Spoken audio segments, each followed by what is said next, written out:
हरे राम राम राम सीता राम राम राम। हरे राम राम राम सीता राम राम राम।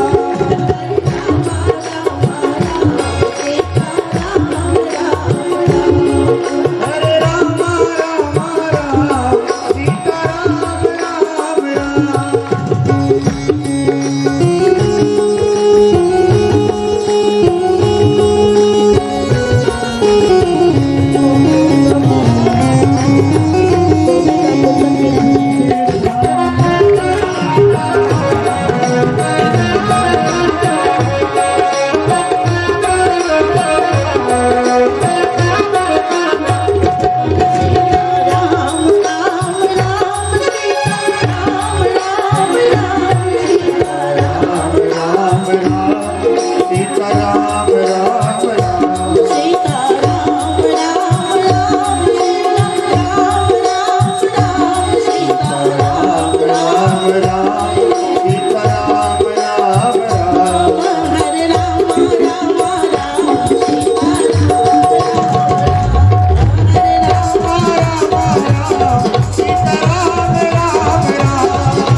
देखिए, सीताराम कहने से पता है क्या लाभ होता है? श्री राम कहने से पता है क्या लाभ होता है?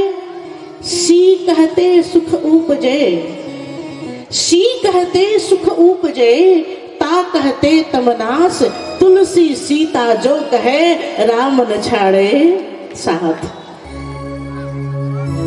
जैसे आप सभी पत्नी की बातों को मानते हैं, ऐसे हमारे ठाकुर जी भी किशोरी जी का जब कोई नाम लेता है, बड़ा प्यारा भजन है, राधे राधे रटो चले आएंगे बिहारी। ये नाम की महिमा है, नाम का इतना प्रभाव है, एक दिन नामी को सामने प्रस्तुत कर देगा। अभी बड़ी सुंदर पावन कथा हम सब श्रवण कर रहे थे।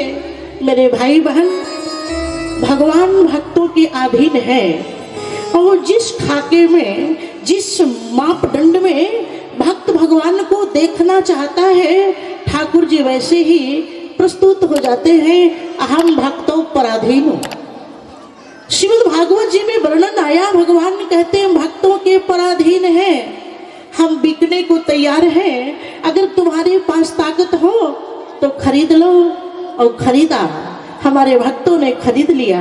अभी चर्चा सुन रहे थे, नैमिषारण्य की पवित्र पावन धरा है, चक्र तीर्थ है, और हमारे पूर्वज, हमारे पुरखे महाराज मनु और महारानी श्री शत्रुपा जी ने तपस्या की है, और तपस्या का परिणाम आप और हम मांगते हैं प्राय सांसारिक वस्तुओं को। लेकिन आप देखेंगे, जिन सांसारिक वस्तुओं को हम प्राप्त करने के लिए तन मन धन लगा देते हैं, वो हमें अस्थायी रूप से प्राप्त होता है क्या? बड़ा मुश्किल है। इसलिए भैया बैठे हैं, पंडित जी संकल्प कराते हैं जजमान के सामने, तो कहते हैं स्थिर लक्ष्मी प्राप्त्यर्थम, लक्ष्मी स्थिर प्राप्त हो, क्योंकि लक्ष्मी चंचला है। महाराज मनु जी ने, शत्रुपा जी ने 23,000 वर्ष तक तपस्या किया, और इस तपस्या का परिणाम क्या मांगा?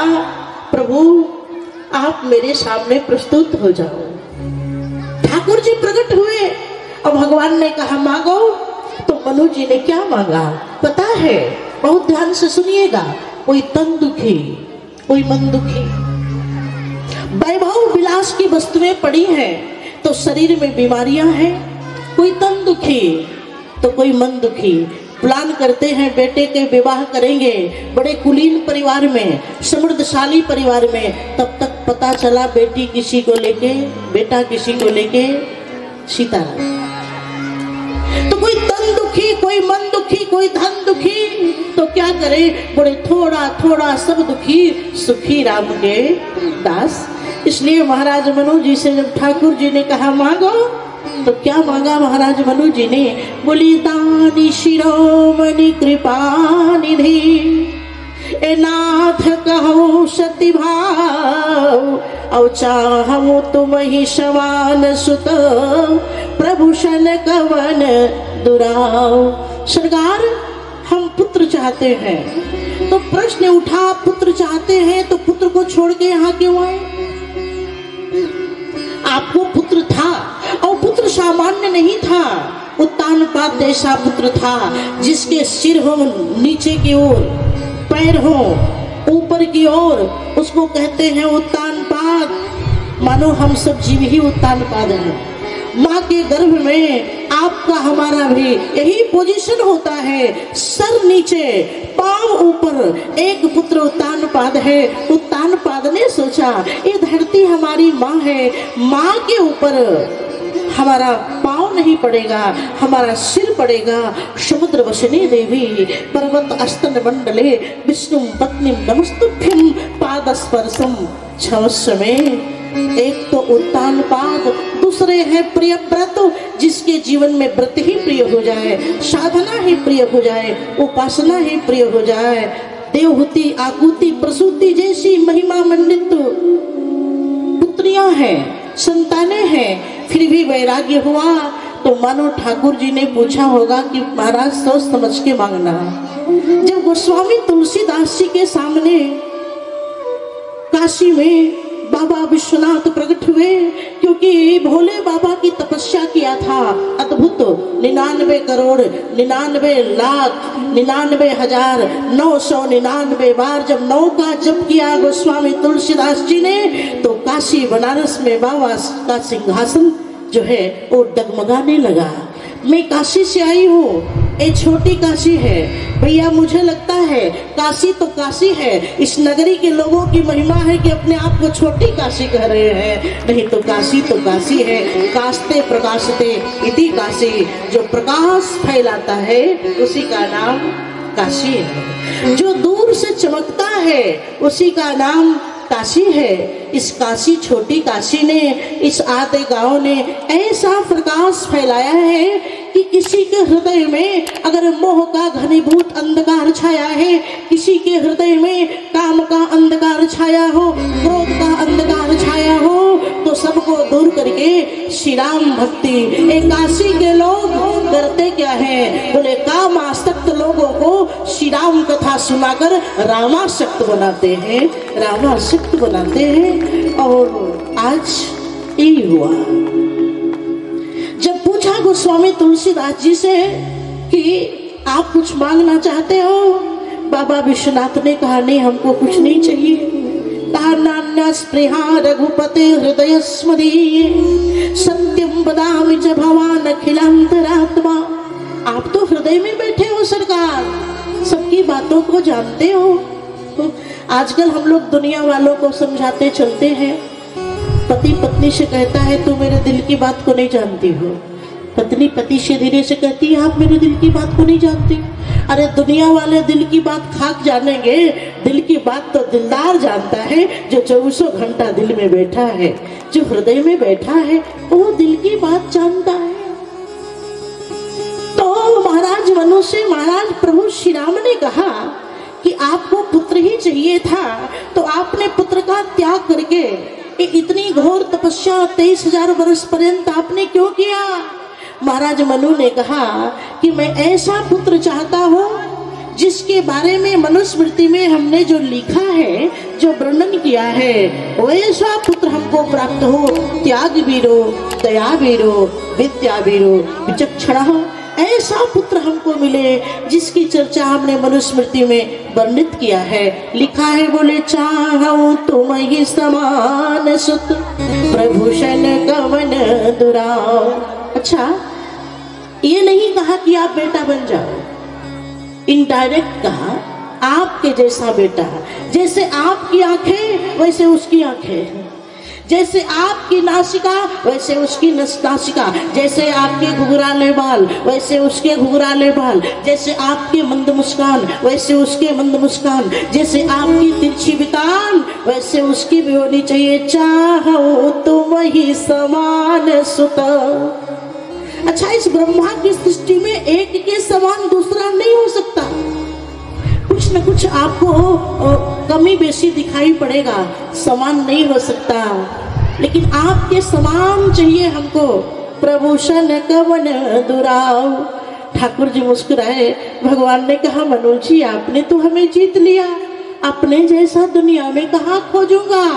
तो बोले आप सरिस खोजूं कह जागी, आप सरिस खोजूं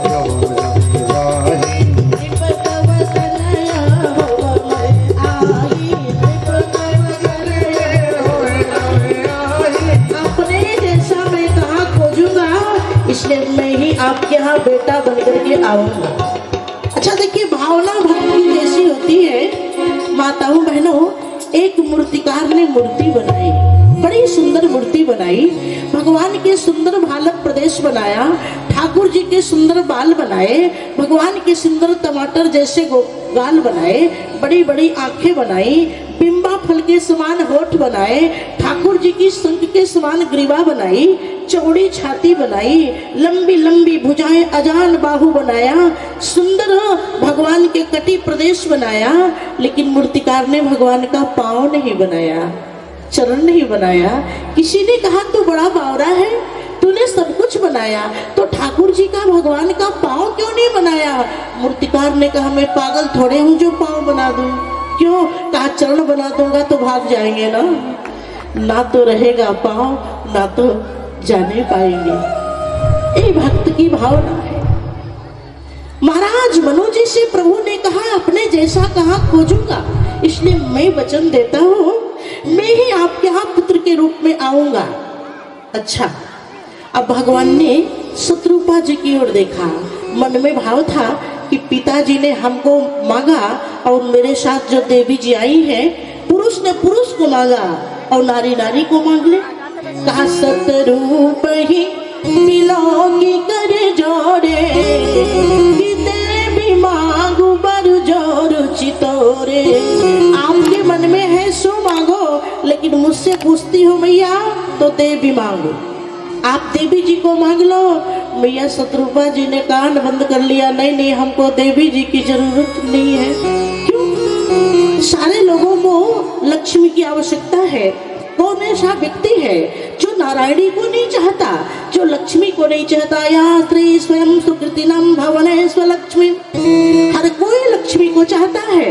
आप मना क्यों कर रही हैं? कहा हमको लक्ष्मी जी को नहीं चाहिए, इनको बेटी रूप में मैं नहीं मांगूंगी, क्योंकि बेटियां अपने घर में रहती नहीं, ब्याह होता है, दूल्हा राजा अपने यहाँ लेके चले जाते हैं। हमको तो आपकी जरूरत है, आप मेरे यहाँ पुत्र बन करके आएंगे तो ये तो अपने आप बहू रूप में हमारे यहाँ चली जाएगी। तो बिन मांगे जो मिल जाए वो सबसे अच्छा है। भगवान ने ये वस्तु किया है। औते दशरथ कौशल्या रूपा, यही महाराज मनु और महारानी श्री शत्रुपा जी अयोध्या की पवित्र पावन धरती पर निवास कर रहे हैं। श्रीमद् गोस्वामी तुलसीदास जी ने कहा कि धरती पर पाप बहुत बढ़ गया, इतना पाप बढ़ गया कि प्रकृति आंदोलित हो गई, उल्कापात होने लगे, भूकंप आने लगे, तूफान आने लगे, सुनामी आने लगी। क्योंकि आपके हमारे जो विचार है ना, ये प्रकृति को बदलते हैं। ये प्रकृति आपसे हमसे बदला लेती है। हम अपने परिवार को अपने अनुसार चलाना चाहते हैं, लेकिन प्रकृति को अपने अनुसार नहीं चला सकते। प्रकृति आंदोलित हो गई। गोस्वामी जी ने कहा कि बढ़े खल बहु चोर जुआना, बढ़े खल बहु चोर जुआना, बढ़े खल बहु चोर जुआना, बढ़े खल बहु चोर जुआना।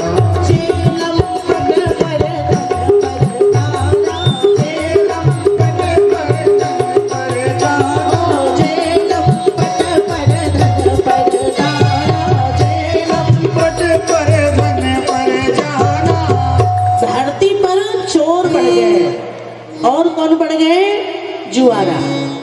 अच्छा, जुआरी तो समझ में आता है कि फला जुआरी है, ये जुआरा।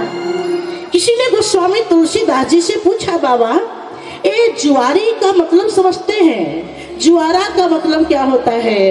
गोस्वामी जी ने कहा, देखो जो रुपया पैसा चुराता हो वो चोर है, जो छोटी मोटी चीजों को दांव पर लगाता है वो जुआरी है, लेकिन अपनी संस्कृति और सभ्यता को ही जो दांव पर लगाता है वो तो जुआरा है, वो जुआरा है। जो माता पिता को सम्मान नहीं करता, ऐसे लोगों की वृत्ति हो गई पर धन और परदारा की ओर, लोगों की नजर बढ़ने लगी, धरती पर पाप बहुत बढ़ गया।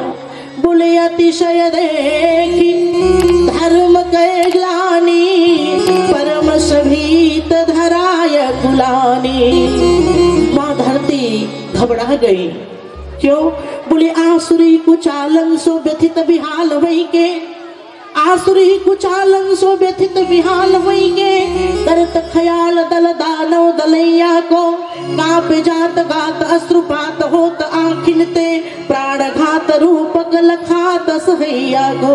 बोले बिंदु कवि आरत पुकारत अधीन बहन, नाथ तुम बिन दूजे विपति हरैया को, दीन सुख दैया क्षीर सागर बसैया, जुके पास चली पृथ्वी मैया रूप धारी गैया को। बोले धेनु रूप धारी। माँ धरती गौ माता का वेश बनाई है और रूप धारण करके ब्रह्मा जी के पास पहुंची है। बड़ा विचार हुआ, कहा इस दुख का भंजन कैसे होगा? इस दुख का भंजन तो भगवान ही कर पाएंगे। तो सारे देवता समूह में इकट्ठा हुए और भगवान की स्तुति प्रारंभ किया।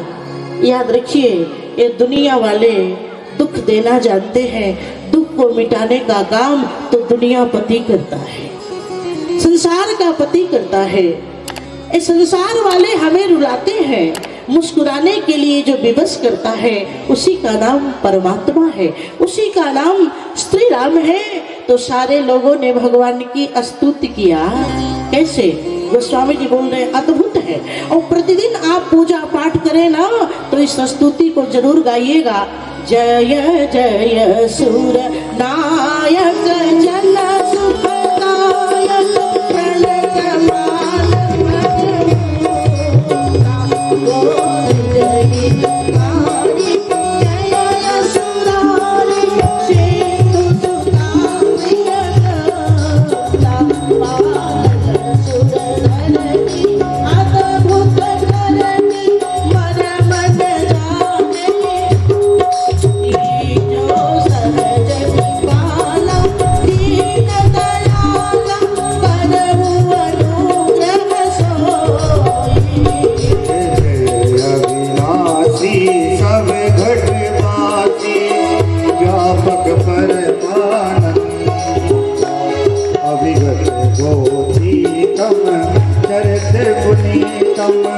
माया रहते मोकुन लागी विरागी अति अनुरागी विगत मोहे वृंदा इस बातर ध्यावनी उन्हें गण गावनी जयति सच्चिदानंदा विसर्ति उपाई विविधि बनाई सहाय नरो सो हमारी सिद्ध हमारी जाने भगति न तो भवे भय भंजन मुनि मन रंजन गंजन की जनि डर बहु मुनि सीधा सुरेसा, तुम ही लागी धरि हो नर बेसा। मुझे कोई जरूरत नहीं है, लेकिन समाज की आवश्यकता है, राष्ट्र की आवश्यकता है, भक्तों को मेरी जरूरत है, संतों को मेरी जरूरत है, इसलिए मैं आऊंगा। अच्छा, भगवान ने कहा आऊंगा। धरती पर पापी बढ़ गए, फिर भी भगवान आ नहीं रहे हैं। कारण क्या है? गोस्वामी तुलसीदास जी ने कहा कि भगवान को धरती पर आने के लिए कोई न कोई कारण चाहिए। कारण का भगवान धरती पर नहीं आते। क्यों आते हैं? बोले सो केवल, कहा सो केवल भगतन हित लागी, और परम कृपालु प्रण तुय अनुरागी। भगवान केवल भक्तों के लिए आते हैं इस धराधाम पर। क्या भगवान धरती पर आते हैं केवल राक्षसों को मारने के लिए? नहीं। क्या कोरोना हैजा जैसी बीमारी करके भगवान राक्षसों को नहीं मार सकते थे? क्यों आए? बोले भगवान केवल भक्तों के लिए धरती पर पधारे हैं, केवल भक्तों के लिए। कैसे भक्तों के लिए? अब गोस्वामी जी बता रहे हैं, अयोध्या की पावन नगरी में सदगृहस्थ संत के रूप में चक्रवर्ती सम्राट महाराज दशरथ जी निवास करते हैं। कैसे हैं? बोले हृदय भगति मति सारंग पानी। महाराज दशरथ जी के हृदय में धनुष बाण धारण किए सरकार विराजमान रहते हैं।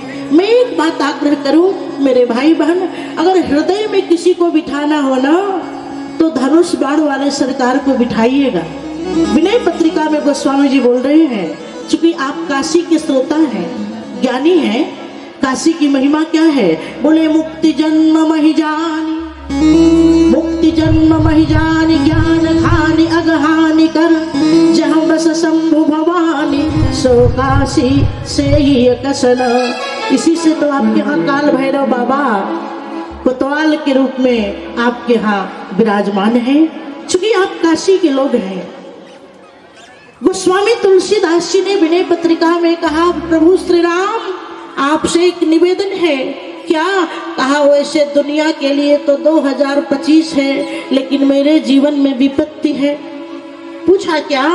कहा मैं के ही कहूँ, मैं के ही कहूँ, विपत्ति अति भारी, श्री रघुवीर धीर हित तारी, मम हृदय भवन प्रभु तोरा, कहा बसे आई बहु चोरा। प्रभु ये हमारा हृदय जो आपका ऑलरेडी घर था, जिसमें आप 24 घंटा निवास करते थे, प्रभु आप बाहर चले गए ना तो इसमें चोरों ने डेरा जमा लिया। तो प्रभु श्री राम ने कहा, तुलसी बाबा जब चोरों ने डेरा जमा लिया तो आप चोरों को भगा दो ना। गोस्वामी जी बाबा ने कहा, मैं अकेला हूँ और इनकी संख्या 6 है, काम क्रोध मद लोभ मोह मत्सर, तो मैं एक अमित बट पारा। कहा भगा नहीं सकते तो चिरौरी प्रार्थना करो कि बाहर चलो, बाहर चलो। कहा को सुने न मोर पुकारा। कहा कोई मेरी प्रार्थना नहीं सुनता। कहा तो घर छोड़ के भाग जाओ। कहा भागे नहीं नाथ उबारा, रघुनायक करहु सभारा। जहाँ जाऊंगा, जिस योनि में जाऊंगा, एक खटविकार हमारा पीछा नहीं छोड़ेंगे। चाहे मध्य प्रदेश में रहे, चाहे उत्तर प्रदेश में, चाहे बिहार में, गुजरात में, महाराष्ट्र में, जहाँ जहाँ चले जाएं, कुछ चीजें हमेशा पीछा करेंगी। कौन कौन? बोले शत्रु मित्र, बोले शत्रु मित्र सुख दुख जग माही। कहीं भी चले जाइए, दुनिया के किसी कोने में कोई दुश्मन मिल जाएगा, कोई मित्र मिल जाएगा, कोई सुख मिल जाएगा, कहीं कहीं आपको दुख मिल जाएगा। तो जहाँ जहाँ जाएंगे खटविकार हमारा पीछा करेंगे। तो प्रभु श्री राम ने कहा, बाबा जी आप चाहते क्या हो? चूंकि ब्राह्मण जो है विशेष ज्ञानी होता है, ब्राह्मणों मुखमान बाहो राजन्य, तो विप्रवंशावतंस है। गोस्वामी तुलसीदास जी ने कहा कि प्रभु जहाँ जहाँ जाएंगे खटविकार पीछा करेंगे, तो चाहते क्या हो? कहा आप पुनः आकर के बैठ जाइए। कहा तुम कौन हो? बोले हम किराएदार हैं और आप मकान मालिक हैं। कहा तो मेरे घर में चोरी हो रही है, तो तुमको दिक्कत क्या है? कहा जिसका मालिक धनुष बाण लिया हो उस घर में चोर आ जाए, ये बड़ी बेइज्जती की बात है। इसलिए सरकार हमको केवल एक बात की चिंता है। किस बात की आपको चिंता है? गोस्वामी तुलसीदास जी ने कहा कि अपजस नहीं हो वो तुम्हारा, रघुनायक करहु सभारा। कहा तुलसी तुलसीदास सुन रामा, लूट ही तस्कर तव धामा। आपके हृदय में घर में तस्करी हो रही है, इसलिए महाराज दशरथ अपने हृदय में विराजमान किए हैं हृदय भगति मति सारंग पानी। चक्रवर्ती सम्राट महाराज दशरथ जी के जीवन में कुछ घटनाएं घटी। ब्याह पर ब्याह करते गए लेकिन संतानें नहीं हुई। हमारी प्राचीन परंपरा के अनुसार विवाह का उद्देश्य केवल संतान की प्राप्ति है, भोग की कोई व्यवस्था नहीं है। एक दिन गुरुदेव वशिष्ठ से कहा, गुरुजी आपसे निवेदन है, आखिर विवाह कब तक चलते रहेगा?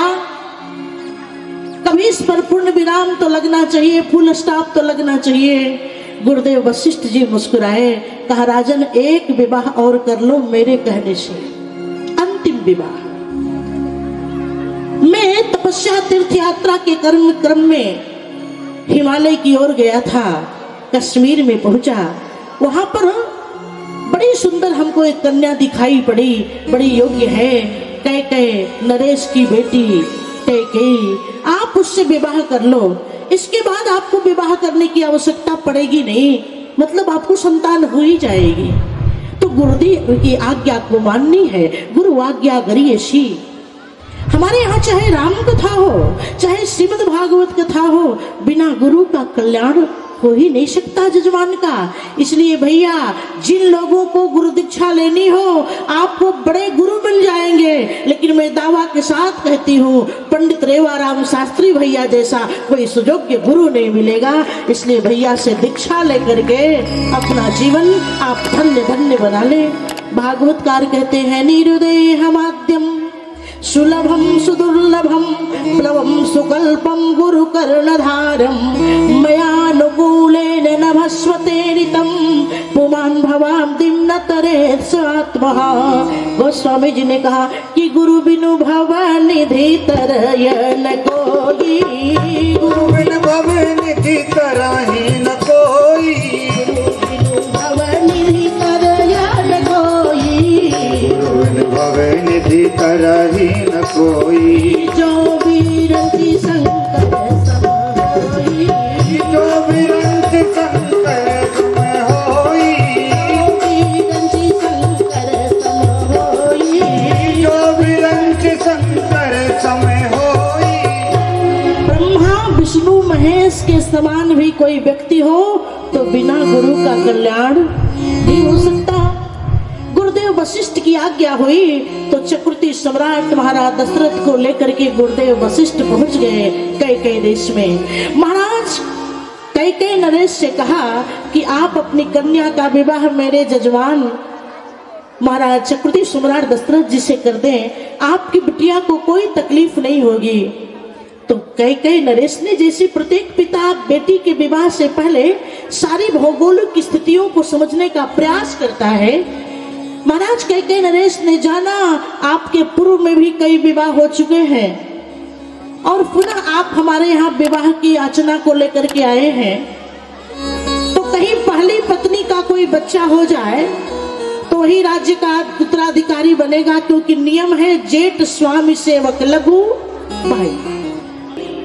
कहा कि आपको वचन देना होगा, स्टाम्प पेपर पर लिख करके देना पड़ेगा कि मेरी बेटी कैकेयी के कोख से उत्पन्न पुत्र ही अयोध्या के राज्य का उत्तराधिकारी बनेगा। और पुत्र पाने की कामना में महाराज दशरथ ने मानो स्टाम्प पर हस्ताक्षर कर दिया और ब्याह करके महारानी कैकेयी को घर लाए।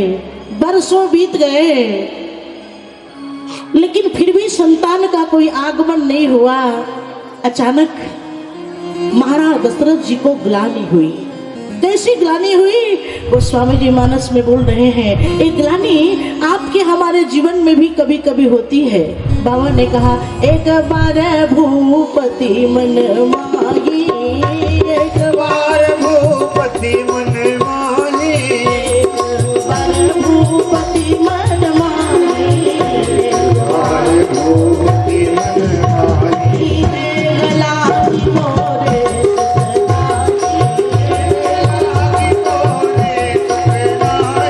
महाराज दशरथ जी को ग्लानि हुई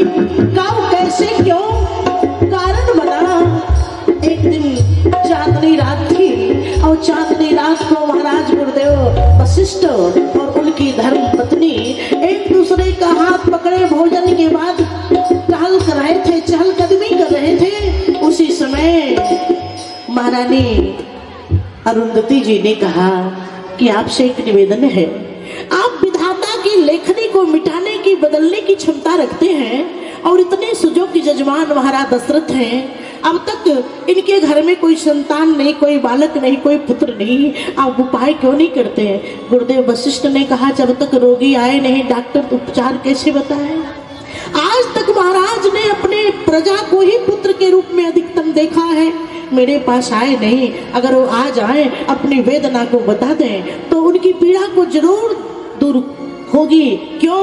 उनको पुत्र की जरूरत है और हमको इष्ट की जरूरत है, इसलिए पुत्रष्टि यज्ञ हुआ है। गुरुदेव वशिष्ठ ने कहा, राजा को पुत्र चाहिए और हमको इष्ट चाहिए, लेकिन कोई कारण बने तब ना। तभी दोपहर में भोजन का निमंत्रण आ गया गुरु परिवार का।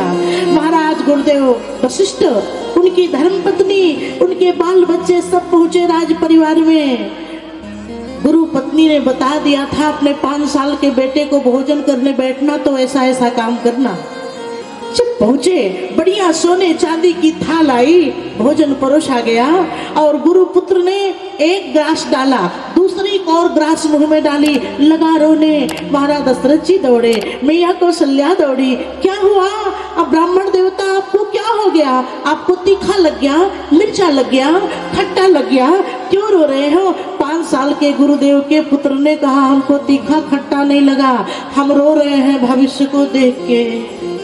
क्यों रो रहे हैं? कहाँ रो रहे हैं कि अभी तो पिताजी के जमाने में आप हो, जजमानी चल रही है, रोजी रोटी, आपका कोई बाल बच्चा नहीं तो अपनी रोजी रोटी कैसे चलेगी?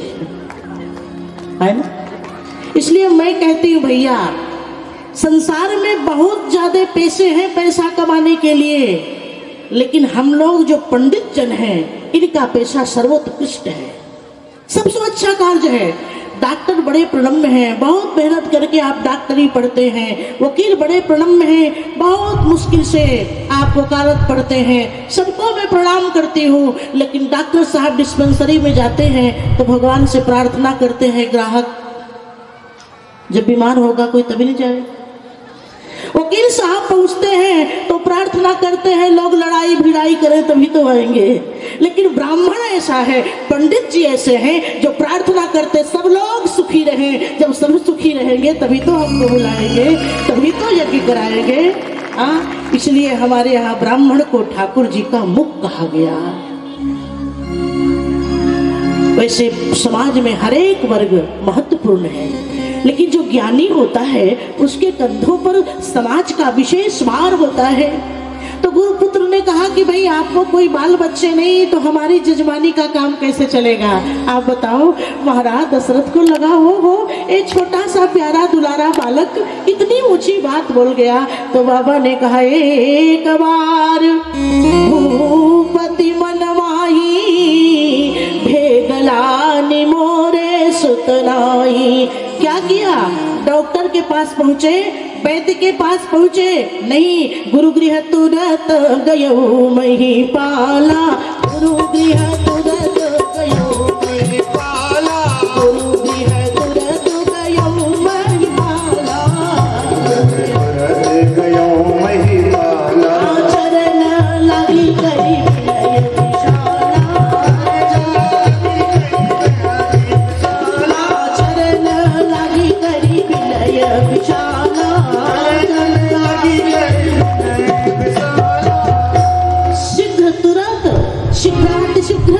सुबह से शीघ्रम, अच्छे कार्य में देर मत करिए। नहीं सोचा गुरु जी के पास कल जाएंगे, परसों जाएंगे, परसों बीते बरसों, आज काल करे सो आज कर, आज करे सो अब, पल में परलय होएगा, बहुरी करेगा कब? तो गुरु गृह तुरत गयो मही पाला, और चरण लागी करी विनय विशाला। विशाल विनय किया। हमारे पिताजी जब मैं छोटी थी और उनको समय नहीं होता था, चूंकि नौकरी में थे, उनको टाइम नहीं था जब बहुत ज़्यादा पूजा पाठ करने का, तो ही 4 लाइन बोलते थे। बोलते थे बेटा हमने पूरा रामायण पढ़ लिया। तो मेरी अवस्था छोटी सी थी, मैं पूछती थी कि रामायण में तो 7 कांड है, क्योंकि शुरू से चूंकि माँ रामायण पाठ करती थी तो हम लोगों पर संस्कार था। पिताजी बोलते थे 4 लाइन में टाइम ना हो तो रामायण पाठ कर लो। कैसे? बोले आदौ राम तपोवनादिगमनं हत्वा मृगं कांचनं वैदेही हरणं जटाय मरणं सौग्रीव संभाषणं बाली नितरणं समुद्रतरणं लंकापुरी दाहनं पश्चात् रावण कुंभकर्णं हननं तद्धि रामायणं। पूरी राम कथा। एक गांव में कथा हो रही थी तो एक भोला भाला पति पत्नी से कहा कथा सुनने जा रही हो? बोले रेवा राम भैया संयोजक बने हैं, आधे गांव के लोग कथा करा रहे हैं, कथा सुनने जा रही हूँ। पति ने कहा बैठो पूरी कथाएं सुना देता हूं। सुनाओ। पत्नी बैठ गई। पति ने कहा एक राम एक रावण, एक राम जी थे एक रावण था। एक राम एक रावण, एक क्षत्रिय एक बाभन। एक क्षत्रिय थे, एक पंडित जी थे। एक ने एक की नारी हरी, एक ने एक की पत्नी को चुरा लिया। एक ने एक की नारी हरी, एक ने एक की बद्ध करी, तुलसी लिख दी पत्थन। इतनी बड़ी पोथी तुलसी बाबा ने लिख दिया। यही राम कथा है। तो विनय विशाला, महाराज दशरथ जी ने गुरु जी के सामने विशाल विनय किया। क्यों? अगर विनय लघु करेंगे तो आने वाला लघु मिलेगा, और विशाल विनय करेंगे तो विशाल प्राप्त होगा। इसलिए विनय विशाला। एक जो कथा हो रही थी ना, तो पंडित जी ने कहा कि देखो जिसके मन में जो कर मनोकामना है फल चढ़ाओ। तो एक जजमान जो है वो पपीता का फल चढ़ाए, बड़ा पिलपिला था। अगले साल वो आए तो पकड़ लिया श्रोता ने, आपने कहा था मनोकामना पूरी हो गई, हमको बेटा हुआ तो उसका सिर इतना बड़ा पिलपिला है। कहा पिलपिला पपीता चढ़ाया तो पिलपिला बेटा हुआ। जो बोगे वही तो मिलेगा। हमारे यहाँ बनारसी बोली में कहते हैं कि जैसन करब कमाई तोहरा आगा आगा आई, जैसन करब कमाई तोहरा आगा आगा आई, पूरी के दिया तब कलार जाई, पूरी के दिया तब कलार जाई।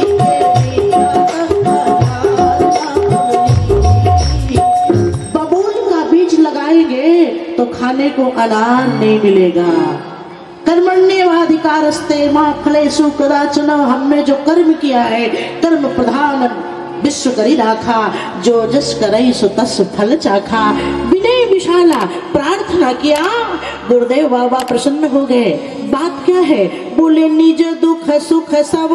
गुरुजी रसगुल्ला घर में सड़ रहा है, लेकिन डॉक्टर ने मना कर दिया है डायबिटिक है।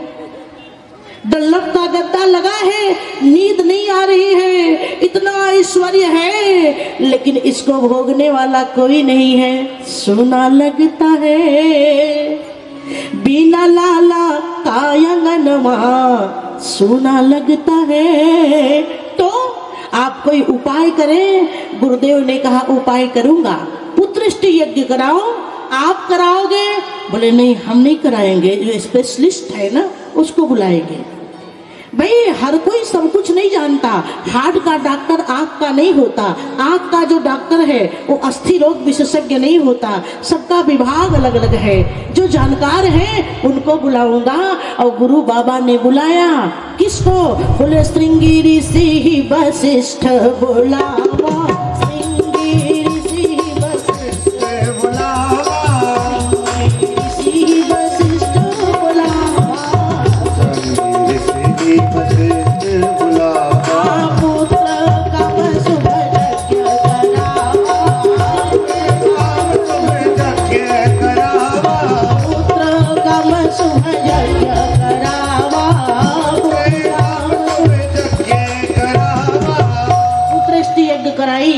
और बड़े प्रेम से आचार्य गण विराजमान है। जैसे यज्ञ हो रहा है, आहुति दिया, हवन किया, तो क्या हुआ? बोले भगति सहित मुनि आहुति दिन है, और प्रगटे अग्नि चरु कर लिन्हे। इस यज्ञ नारायण भगवान को दुनिया के किसी कोने में बैठा हुआ नास्तिक भी काल खोल के सुन लो, हम लोग तो आस्तिक लोग हैं, पर नास्तिक भी सुन लो, भगवान को भी धरती पर आना होता है तो यज्ञ की आवश्यकता पड़ती है। बिना यज्ञ के परमात्मा भी धरती पर नहीं आते।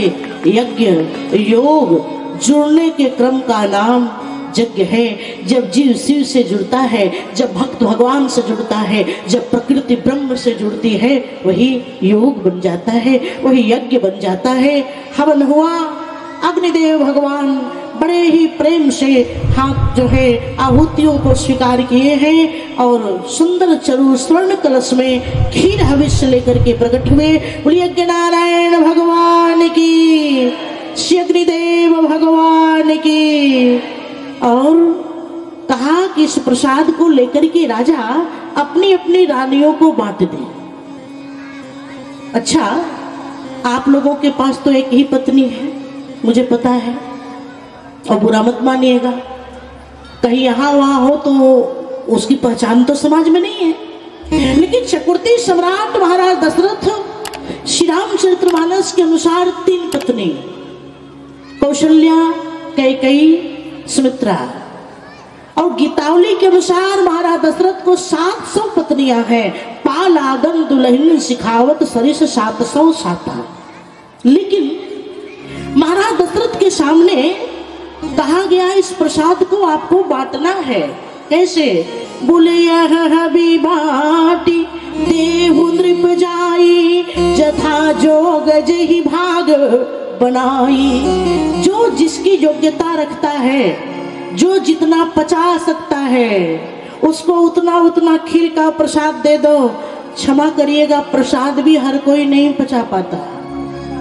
प्रसादम तुम प्रसन्नता, प्रसाद हर कोई नहीं पचाता। और सच बताओ, प्रसाद खाने की चीज नहीं है, प्रसाद पाने की वस्तु है। प्रसाद को पाया जाता है, प्रसाद को खाया नहीं जाता। छीना झपटी नहीं होती। तो महाराज दशरथ ने खीर का भाग लिया, अर्ध भाग कौशल्य ही दिन्हा, चूंकि बड़ी महारानी है तो खीर का आधा भाग महारानी कौशल्या जी को दे दिया। उभय भाग आधे कर किन्हा।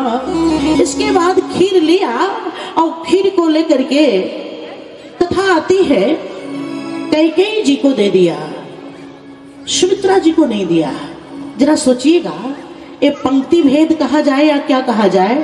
3 पत्नियां हैं, 2 को दे रहे हैं, एक चुपचाप मौन है। लेकिन देखिएगा, मौन रहने वाले को कितना लाभ मिलता है।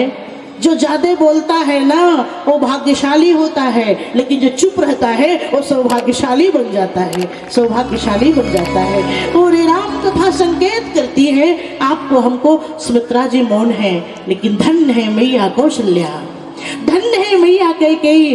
दोनों माताओं ने सोचा नहीं नहीं, ये बात हमें पसंद नहीं। महाराज दशरथ ने परीक्षा लिया, चूंकि कौशल्या जी को शास्त्र में ज्ञान कहा गया, कैकेयी जी को क्रिया कहा गया, सुमित्रा जी को उपासना माना गया, और महाराज दशरथ को वेद का स्वरूप माना गया। ज्ञान शक्ति कौशल्या सुमित्रो उपासनात्मिका, क्रिया शक्ति कैकेयी वेदो दशरथो नृपः। तो हे ज्ञानमयी कौशल्या और हे क्रियामयी कैकेयी, आप विचार करो, आपके जरूर जीवन में उपासना की, पूजा की, साधना की जरूरत है कि नहीं? बाबा ने मानस में कहा कि सो सुख करम धर्म जरी जाऊं, सो सुख करम धर्म जरी जाऊं, सो सुख करम धर्म जरी जाऊं, सो सुख धर्म जरी जाऊं।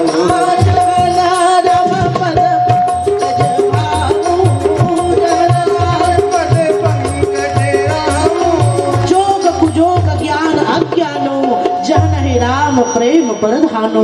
सारी उपासना का मतलब क्या है कि जीवन में वैराग्य आ जाए, भक्ति आ जाए। तो मैया कौशल्या ने अपनी खीर से भाग निकाला, कैकेयी मैया ने अपनी खीर से भाग निकाला, और सुमित्रा जी को हाथ में दिया, ताना मार के नहीं दिया। आजकल की औरतें होती ताना मारती, देखो देखो पति तो हम इन दोनों को ज्यादा प्यार करते हैं, लेकिन हम लोग सोच रही हैं कि भाई तुमको भी बच्चे हो जाए। ताना नहीं मारा, बोले दीन सुमित्र ही मन प्रसन्न करी। हाथ पकड़ा, गाल को थपथपाया, कहा बहन चिंता मत करो, हम बाज थी तो तीनों बाज थी, और गोद में अगर बालक आएंगे तो तीनों की गोद हरियाली भरेगी, तीनों की गोद आबाद होगी। और तीनों देवियों ने प्रसाद पाया, सगर्भा हुई। गोस्वामी जी की कलम आगे बढ़ी, बोले यही विधि गर्भ सहित सब नारी, भय हृदय हर्षित सुख भारी, सुख जुत कछुक काल चली गयबू, और जही प्रभु प्रगट सु अवसर भयबू। बोले 5 चीजें इकट्ठा हुई, और बिना इन 5 चीजों के इकट्ठा हुए भगवान का अवतार नहीं होता। कौन कौन आप भैया लोग जानकार हैं? बोले जोग लगन ग्रह बार तिथि, सकल भय अनुकूल, चरयरु अचर हर सजुत, राम जन्म सुख मूल। अच्छा जोग आया, अच्छा लगन आया, सुंदर घड़ी आई, देवताओं ने प्रार्थना किया। श्रीमद् भागवत जी में गर्भस्तुति हुई है। भैया भागवत जी की कथा सुनाते हैं, गर्भस्तुति हुई और यहाँ भी प्रार्थना हुई है। ठाकुर जी अब समय हो रहा है, दर्शन दो घनश्याम नाथ मोरी, अखियां प्यासी रे प्रभु दर्शन दो ना। और तब सुंदर घड़ी आ गई। गोस्वामी जी ने कहा धीरे धीरे चैत का महीना आया, माताओं का जो मुखमंडल है वो, एक बात और बताऊं, अगर आप गर्भवती हैं और गर्भावस्था में चेहरे में चमक बढ़ रही है तो समझिए ठाकुर जी या उनका कोई पार्षद आ रहा है। और गर्भवती हो, चेहरा पर बिल्कुल मुरझाया हुआ चेहरा है, मतलब आने वाली संतान अच्छी नहीं है। गर्भावस्था में अगर फल मिठाई खाने का मन हो रहा है, मतलब कोई भगवान का भक्त आ रहा है, कोई संत आ रहा है। गर्भावस्था में अगर आपके मन में पूजा पाठ करने का, कथा सुनने का मन हो रहा है तो समझिए रेवा राम भैया जैसा कोई सदगृहस्थ संत आ रहा है। और गर्भवती है, अगर लड़ाई झगड़े का मन हो रहा है तो समझिए कोई झगड़ा करने वाला आ रहा है। माँ, इसलिए मैं एक बात कहती हूँ, कथा में कभी कभी लोगों को नींद आ जाती है। आपको नींद आ जाए ना भैया, लोगों को चिंता की बहुत बात नहीं, लेकिन माताएं बहनें, हम लोगों को कथा में बिल्कुल नहीं सोना चाहिए। इतिहास साक्षी है, अगर कथा सुनते सुनते माँ नहीं सोती तो अभिमन्यु की मृत्यु नहीं होती। यानी ये जो गर्भस्थ शिशु है वो माता की सारी बातों को समझता है। इसलिए हमारे यहाँ शास्त्र में वर्णन आया है, दोषीलो मातृ दोषेण। अगर बालक शीलवान नहीं है तो माँ का दोष है। क्यों? अगर आप ही सास ससुर की बात नहीं मानेंगी, पति की बात नहीं मानेंगी, तो बच्चे कहाँ मानेंगे? दोषीलो मातृदोषेण पितृदोषेण मूर्खता। और बालक कोई मूर्ख है, मंदासु मंद मतयो मंद भाग्या उपद्रता। अगर बालक मंद बुद्धि का है तो पिता का संस्कार काम करता है, इस जन्म का या पूर्व जन्म का। पितृदोषेण मूर्खता, कार्पण्य वंश दोषेण। अगर कोई कंजूस है तो कैसा है? ये पूरे वंश का, खानदान का दोष है, कार्पण्य वंश दोषेण। और भैया कंजूस भी माताएं बहने गजब गजब होते हैं। कितने कंजूस ऐसे होते हैं ना, जो दूध में मक्खी पड़ती है तो मक्खी को निकाल के दूध को पीते हैं, पर कितने कंजूस ऐसे होते हैं जो मक्खी को भी चूस डालते हैं। मुहावरा ही बन गया मक्खी चूस। तो ऐसा कोई कंजूस है तो कार्पण्य वंश दोषेण। पर दादा कंजूस तो दादा कंजूस, बाप कंजूस तो बेटा कंजूस, बेटा कंजूस तो पोता कंजूस। कंजूस के खानदान में कंजूसी होगा। कार्पण्य वंश दोषेण। और आत्मदोषात दरिद्रता। कोई दरिद्र है, गरीब है, तो जीव का स्वयं का संस्कार काम करता है। प्रार्थना हुई और सुंदर समय आया। क्या बोले? नवमी तिथि मधुमास पुनीता, नवमी तिथि मधुमास पुनीता, पक्षय अभिजित हरि प्रीता, पक्षय अभिजित हरि प्रीता, दिवस यति शीतोन घामा, शीतल घामा, काल लोक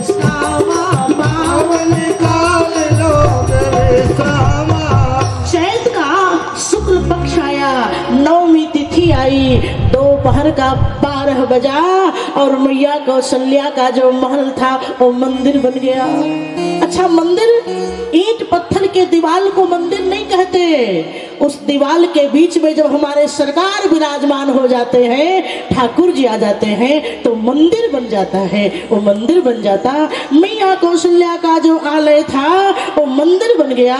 बाबा ने कहा आइए प्रेम से गुनगुनाए, भय प्रगट कृपाला दीन दयाला कौशल्या हितकारी, हर रूप निहारी आयुध भुज चारी, भूषण बनमाला नयन विशाला, शोभा सिंधु करारी, कहती कर जोड़ी अस्तुति तोरी, यह विधि करो अनंता, माया गुण ज्ञानातीत अमाना, वेद पुराण बनती, कहती कर जोड़ी अस्तुति तोरी, यह विधि करुणा सुख सागर, सब गुण आकर देगावै स्तुति संगीता, तुम में हितलागी जन अनुराग, भयो प्रकट श्रीकंठ, ब्रह्मांड निकाला निरन समाया, रोम रोम तुम वेद कहे, तुम उर्वासी यह उपयास, सुनत धीर मति करे, उपजा जब जाना प्रभु मुस्कान, करत बहुत विधि कीन कहे, सही कथा सुनाई मात बुझाई, सही प्रकार सुन भई, माता मुनि बोली सोमति डोली, सजहु पाते यह रूप, विदेश सुलीला अति प्रिय शीला, है सुख परम कनोह, सुन बचन सुदाना रोदन कान, हुई बालक तुर भूप, है चरित जगावै हरि पद पावै, तेरा बरई बहु विश्वदेन सुर संदेत लीन मन जो तार निधिक्षा निर्मतनु माया गुण शोभा, बोलिए बाल भगवान की, दशरथ के लाला की, जगत उजियारा की, भय प्रगट कृपाला दीन दयाला। और गोस्वामी जी ने हमारी बिरादरी का पक्ष लिया, कौशल्या हितकारी। पुरुषों ने शुरू किया महाराज ये कैसा अन्याय, आपने केवल स्पेशल नाम क्यों लिया कौशल्या हितकारी। गोस्वामी जी ने कहा देखो, जब नारी का 3 रूप होता है, कुंवारी, नारी, महतारी, जब तक विवाह नहीं होता कुंवारी, मांग में सिंदूर पड़ गया नारी, और गोद में बालक या बालिका आ गए तो महतारी, भार्या त्रिवर्ग करणम, शुभशील जुक्ता, नारी तब तक अधूरी रहती है जब तक उसके गोद में कोई बालक नहीं आती।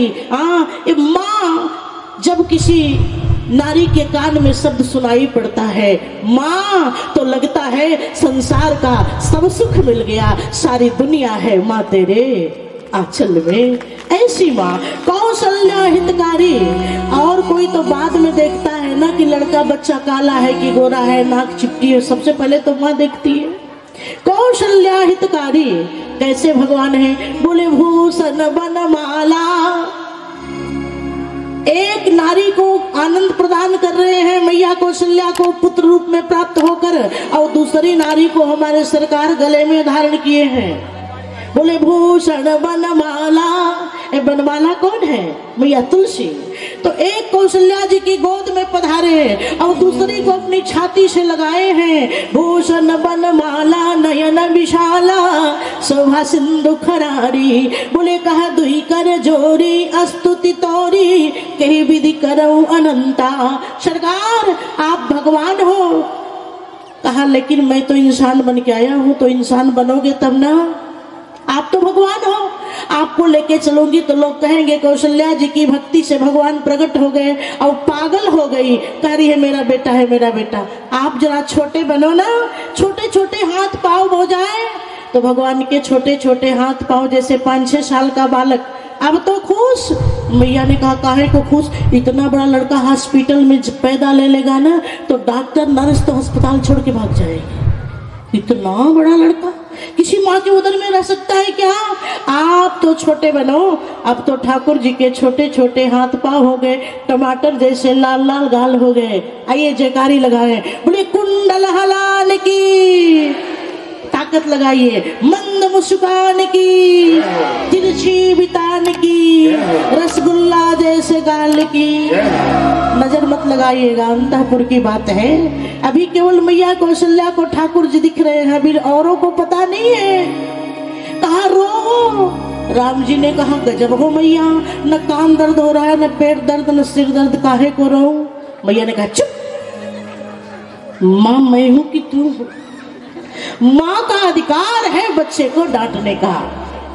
वो अभागे हैं जो माँ के सामने पोजीशन और प्रतिष्ठा की बात करते हैं। आप दुनिया में होंगे चाहे पीएम, चाहे सीएम, चाहे डीएम, लेकिन माँ तो आपको अपना बेटा ही समझती है, चाहे भगवान ही क्यों न हो।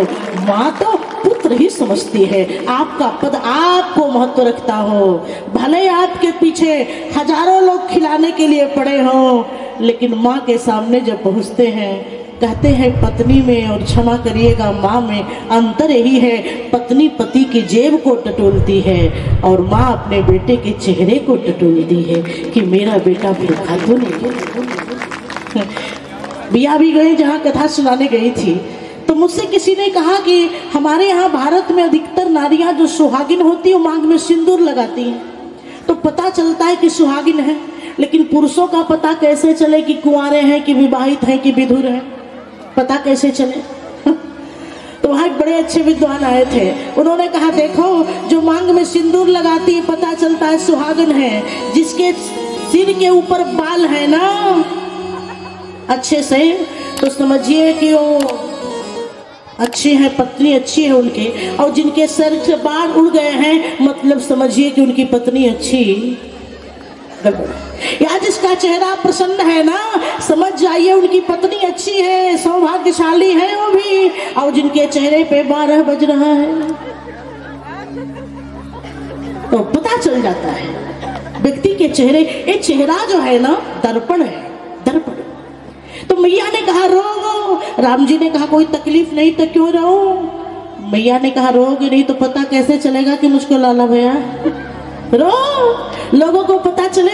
और बच्चा अस्पताल में जन्म ले रोए नहीं ना, तो उसको डॉक्टर साहब उल्टा कर देती हैं, लेडी डॉक्टर नर्स उल्टा करती है, चिकोटी काटती है, हिलाती है, रो रो रो। तो मैया ने कहा रो, तो राम जी ने रोना शुरू किया। सुनी बचन सुजाना रोदन ठाना, रुकते ही नहीं, ठाना तो ठाना। मैया ने कहा तुमको रोने भी नहीं आता? प्रभु ने कहा माँ इतने अवतार लिए लेकिन किसी ने रुलाया नहीं। आप रोने का रिहर्सल करा रही हो माँ, अब आगे बढ़िया से रोऊंगा। राम अवतार करुणा अवतार है और श्री कृष्ण अवतार प्रेम अवतार है, प्रेम अवतार। भगवान श्री कृष्ण ने प्रेम का विस्तारण किया और भगवान श्री राम ने जो है वो करुणा का विस्तार किया। मैया से कहा, रोने का सुनी बचन सुजाना रोदन ठाना। मैया ने कहा ऐसे नहीं रोते, रो चुप हो, रो चुप हो। आवाज पहुंची बालक की रुलाई की, तो सुनी शिशु बालक की रुलाई पहुंची कानों में, तो महल में हल्ला हो गया। सुनी शिशु बचन परम प्रिय बानी, सुनी शिशु बचन परम प्रिय बानी,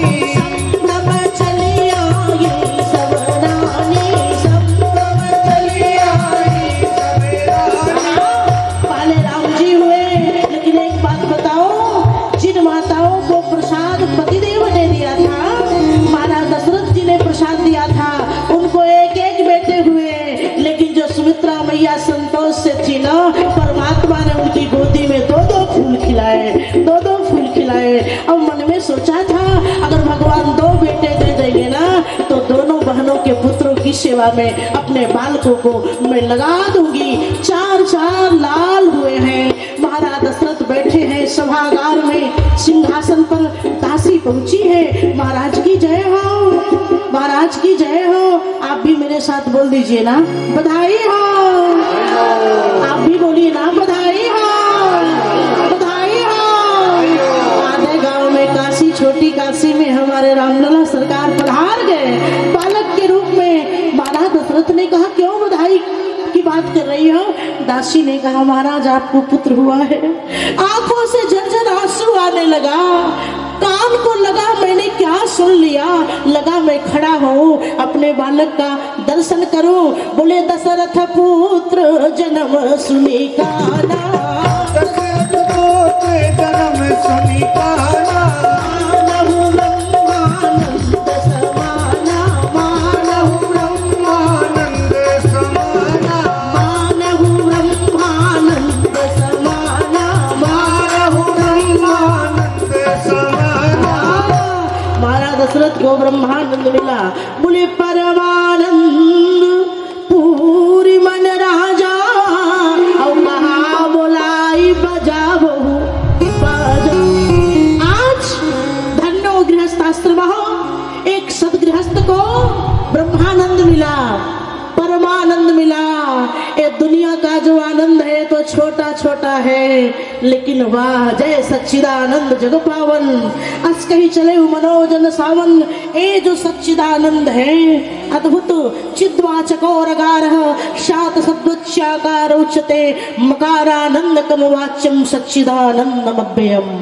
ये राम का मतलब समझते हैं, र माने चित्त, अ माने सत्य, मो माने आनंद। राम का मतलब होता है सच्चिदानंद।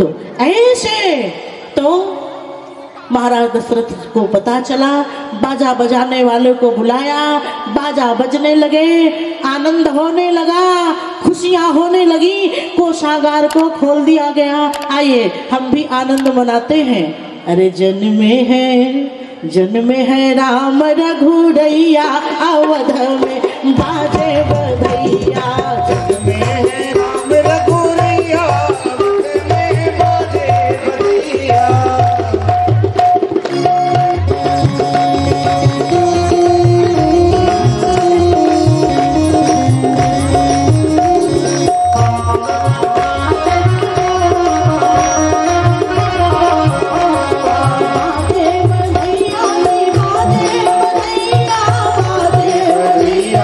बाजे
उसी अवध में बधाई सहनाई बजने लगे, सोहर गाए जाने लगे।